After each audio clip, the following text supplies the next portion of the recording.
How to fix speaker not working problem in Samsung F36. So let's start the video. First of all, open settings.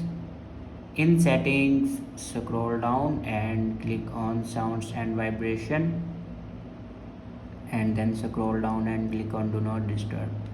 If you turn on your do not disturb, then turn it off. After turn off your do not disturb, then go back and scroll down and click on general management.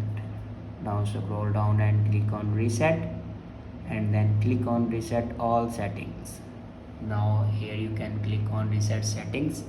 After reset all the settings, then go back to your home screen and restart your device. For restart your device, press and hold power button and then click on restart.